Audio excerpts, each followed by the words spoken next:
Hello everyone. तो आज की इस वीडियो में हम एमिनेंस इन द शैडो के एपिसोड 14 को एक्सप्लेन करेंगे। Let's start the expo. तो जैसा कि हमने पिछले एपिसोड में देखा कि ओलिवर ने अपनी तलवार से कागुनो के पेट पे वार किया था, जिसके बाद वह बोलता है कि इस बार मैंने तुम्हें पकड़ लिया। उसी समय वह ओलिवर के हाथ को पकड़कर उसे कस के पकड़ लेता है और अपने दांत से उसके गले को काट देता है, जिसके बाद वह गायब हो जाती है। तो आर्क बिशप ये देखता है और उससे पूछता है कि तुम अभी भी जिंदा कैसे हो। तो वह कहता है कि जब तक तुम ह्यूमन बॉडी के वाइटल्स को प्रोटेक्ट करके रखते हो तब तक तुम मरते नहीं हो। इस टेक्निक से तुम्हें अपने दुश्मन के अटैक से बचने की भी जरूरत नहीं है और तुम्हें एक ऐसी पोजीशन मिल जाती है जिसमें तुम काउंटर अटैक कर सकते हो। तो आर्क बिशप ये सुनकर कागुनो से पूछता है कि क्या तुम्हारा दिमाग तो सही है। तो कागुनो उससे कहता है कि तो क्या हुआ, तुम्हारी एल्फ दोस्त कहाँ पर है। तो अब जबकि वो जा चुकी है तो क्या तुम अब मुझसे लड़ने वाले हो।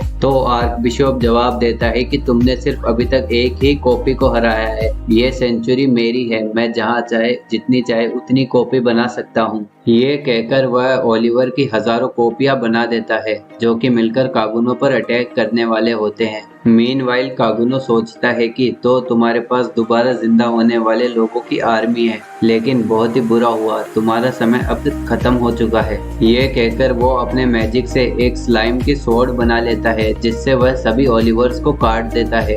ये देखकर आर्क बिशप चौंक जाता है और पूछता है कि तुम यहाँ पर बिल्कुल सेंचुरी के सेंटर में भी कैसे इतनी मैजिकल एनर्जी जमा कर सकते हो। तो कागुनो जवाब देता है कि अगर हमारा मैजिक अब्सॉर्ब हो जा रहा है तो मुझे बस अपने मैजिक पर फोकस करके उसे इतना सॉलिड करना है कि वो जल्दी से अब्सॉर्ब ना हो सके। इसलिए मैंने पूरे टाइम अपनी आंख बंद करके अपने मैजिक को सॉलिड बनाया है। तभी वहाँ पर खड़ी सारी ओलिवर की कॉपीज कागुनो पर अटैक करते हैं। तभी कागुनो ऑरोरा से कहता है कि हमें सबसे पहले वो होली स्वॉर्ड निकालकर चेन्स को काटकर फिर मैजिकल कोर को डिस्ट्रॉय करना होगा। इतनी सारी चीजें करने से अच्छा क्यों ना हम इस पूरी सेंचुरी को एक ही बार में ब्लास्ट कर दें, तब भी सेम ही रिजल्ट मिलेगा। ये कहकर वह अपना स्पेशल मूव करता है और कहता है आई एम द एटॉमिक, और इसी के साथ वह पूरी सेंचुरी को और ओलिवर की सारी कॉपीज को एक ही बार में खत्म कर देता है। लेकिन इस ब्लास्ट के चलते नदी में जो भी पानी होता है वो शहर में बह जाता है, जिससे बाढ़ आ जाती है। उसके बाद जब कागुनो उठता है तो वह देखता है कि अरोरा उसके पास ही बैठी है, जो पूछती है कि तुम्हारे दिल पर वार होने के बाद भी तुम जिंदा कैसे हो। तो वह जवाब देता है कि मैंने मैजिक की मदद से अपने हार्ट को दूसरी साइड खींच लिया था।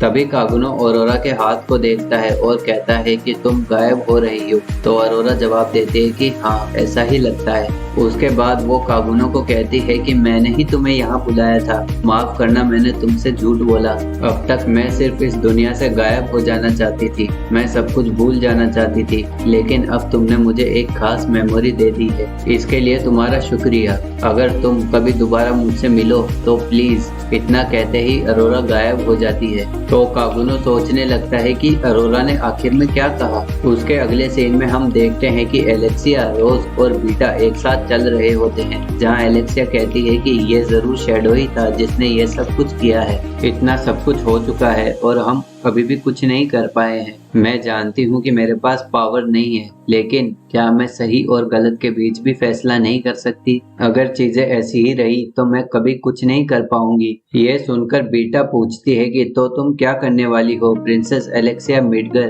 तो एलेक्सिया जवाब देती है कि हम कमजोर हैं, लेकिन अगर हम तीनों एक साथ मिल जाएं तो हम कुछ कर सकते हैं। तो क्या कहते हो, क्या तुम सब मेरे साथ हो। ये सुनकर रोज और बीटा एलेक्सिया से हाथ मिलाते हैं। उसके अगले सीन में हम देखते हैं कि अल्फा और एप्सिलॉन एक साथ नाव में बैठे रहते हैं और बात कर रहे होते हैं। जहां अल्फा पूछती है कि क्या तुम्हें होली स्वॉर्ड मिली, तो एप्सिलॉन जवाब देती है कि वहां पर जितनी भी चीजें रखी थी सब कुछ ब्लास्ट के साथ ही तबाह हो चुकी है, एक टुकड़ा भी नहीं बचा। उसके बाद एप्सिलॉन अल्फा से कहती है कि हमारी थ्योरी सही निकली। Arora the which of calamity का एक और अलग नाम है, द डीमन डियाब्लोज। उसके बाद हम देखते हैं कि एक आदमी गामा को अपनी प्रॉपर्टी बेचने की कोशिश कर रहा होता है। जहां वो दोनों इस प्रॉपर्टी को लेकर बात कर रहे होते हैं कि तभी गामा की एक असिस्टेंट आती है जो कहती है कि हमारा सर्वे कंप्लीट हो चुका है। तभी गामा पूछती है कि उस लिक्विड का क्या हुआ, तो वह जवाब देती है कि वो बिल्कुल एक पेट्रोल ही है। ये सुनकर गामा उस प्रॉपर्टी डीलर से कहती है कि हम शहर की सारी सड़कों की प्रॉपर्टीज खरीद लेंगे। अगर तुम हमारी सारी शर्तें मान लो तो हम इस सिटी को दोबारा बनाकर वेलगाटा की सबसे बढ़िया सिटी बना देंगे।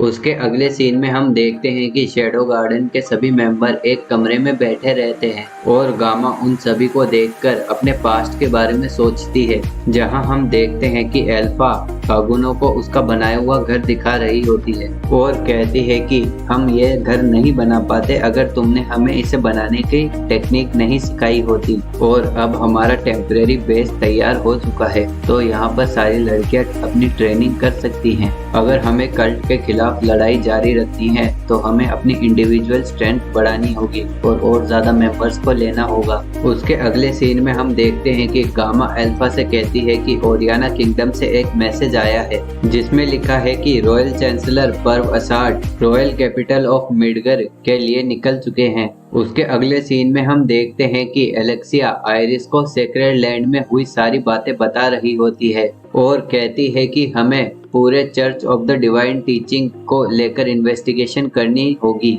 लेकिन हमें इस बारे में एक भी सबूत नहीं मिला है। हम उस सेंचुरी में दोबारा भी नहीं जा सकते क्योंकि वो तबाह हो चुकी है, इसलिए हमें अभी डिवाइन टीचिंग की इन्वेस्टिगेशन चालू करनी होगी। तो आयरिस जवाब देती है कि मैंने ये सब चीजें राजा को बताई थी, लेकिन उन्होंने कहा कि अभी कुछ मत करना। मैं जानती थी कि वो यही कहेंगे क्योंकि वो नहीं चाहते कि कोई भी मुसीबत खड़ी हो जब किंग ओरियाना यहाँ पर आए। इसीलिए अगर हम चाहते हैं कि वो कुछ करें तो हमें एक स्ट्रॉन्ग एविडेंस की जरूरत है, नहीं तो हमें ऐसी पावर चाहिए जिससे कि हम दिखा सके कि हम उन्हें हरा सकते हैं। और इसीलिए मुझे ये आने वाला बुशिन फेस्टिवल जीतना होगा। अगर मैंने ये इंटरनेशनल टूर्नामेंट जीत लिया तो मेरे पास बहुत से लोगों का सपोर्ट होगा और वो पावर भी होगी। फिर मैं जो कहूंगी वो किंग और पूरे काउंसलिंग को मानना ही पड़ेगा। तो एलेक्सिया इस पर कहती है कि क्या होगा अगर शैडो गार्डन या कल्ट के लोगों ने कुछ किया तो आयरिस जवाब देती है कि मुझे फर्क नहीं पड़ता वो कौन सा पावरफुल आर्टिफैक्ट यूज कर रहे हैं। तो एलेक्सिया जवाब देती है कि वो कोई भी पावरफुल आर्टिफैक्ट यूज नहीं कर रहे हैं,